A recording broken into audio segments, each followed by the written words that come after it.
So hi guys, so in today's video we would be actually looking at the reinforcement learning part with TensorFlow agents. So this is something really new, and we would be covering this whole TensorFlow agent part along with reinforcement learning in the coming next 2 to 3 videos.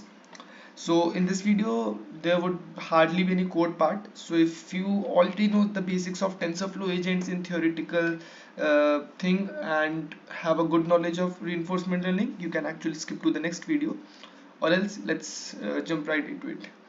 So coming to the part, what is exactly reinforcement learning? You see here a very basic example. Let's forget machine learning, let's forget deep learning, let's forget artificial intelligence stuff. Just simply look at this example which I'm showing you. So in this example you can see this is a cat. So this cat is new to your house, and you have to basically teach your cat that this action is good, this action is wrong. So what is the best way to do it? I have to tell the cat to walk, and if she walks I would give her a fish as a reward. Now I want my cat to basically stand. For that I will say stand, and if my cats do this correctly I would again give it that fish. Now suppose I want her to do an action, just like roll over, just want her to roll over. Now if she performs that action correctly I would again give her a fish as a reward for that. So what is happening in this whole case? The cat is basically getting a reward for every action that it is doing correctly.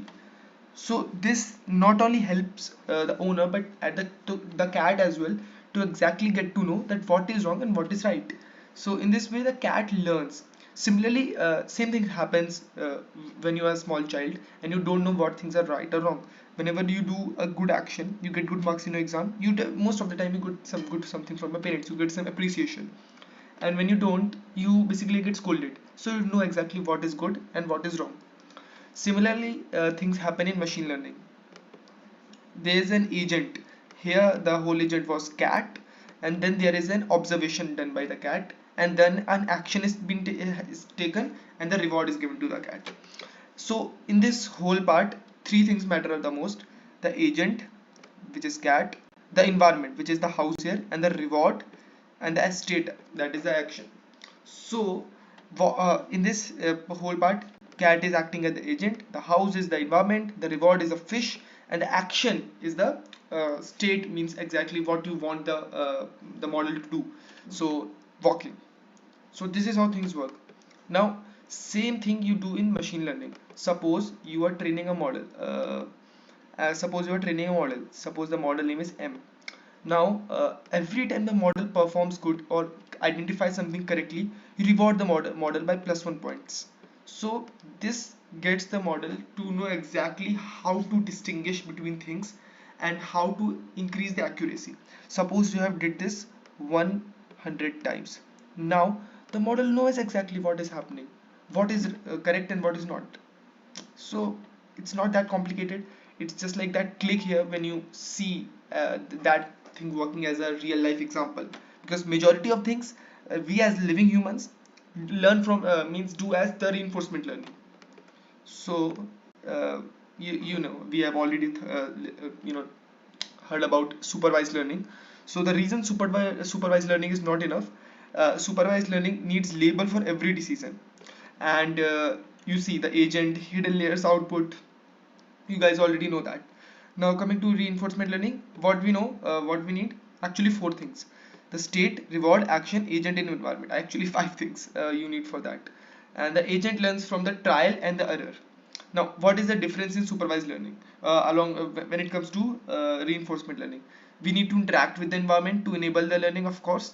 We would be collecting that training implies non-static data, and we don't provide right answers. Reward is given for the taken actions. So and multiple surrogate losses which do not correlate with the performance, and typically we require multiple optimizers and multiple copies of model variables, and we don't fit it in the typical SL training model like we usually do, like model.fit or model.compile. We usually don't do things like that here. Things work a bit different here, and you can see some awesome applications of reinforcement learning here. One is by Google itself, the DeepMind AI reduces the Google data center cooling by 40% using reinforcement learning. I don't exactly remember if they had that exact term listed here, but yeah, if you go through the vlog, you would realize that. So yeah, let's leave it here. Now coming to the part, if you read this article, you will get to know that exactly how this whole part is actually working out and how reinforcement learning can be usually very effective. And this is latest 23 April 2020, the chip design with reinforcement learning. I will be honest with you, actually haven't read the whole article here, but it actually, the whole research paper talks about how reinforcement learning, the deep reinforcement learning is actually helping in the chip design. Actually, if you are familiar with all these Google stuff going around, you must be knowing the tensor chip which is designed by them, the best use of machine learning I have seen in any of the chips from a very long time. So yeah, you can just look at these awesome applications of reinforcement learning here. Now, coming to TensorFlow agents. So, I won't be taking long. I would just take a minute or two to explain you exactly about TensorFlow agents. So, agents make designing, implementing, and testing the new reinforcement learning algorithms easier. They actually provide you a well already tested components that can be directly modified and extended into your code. So it enables you to directly copy paste or just edit some part of the code with good integration and benchmarking. Here you can go to this TensorFlow agent website and you will actually get the slightest look, means the best look, or when it comes to the slightest version, that how actually things work out in TensorFlow agents. So don't worry, we would be just training a deep Q network with TensorFlow agents.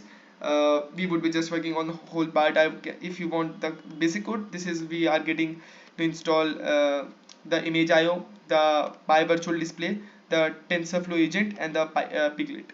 So actually it is called Piglet, I know. So we would be just downloading them, and we would be importing a lot of things. Believe me, a lot.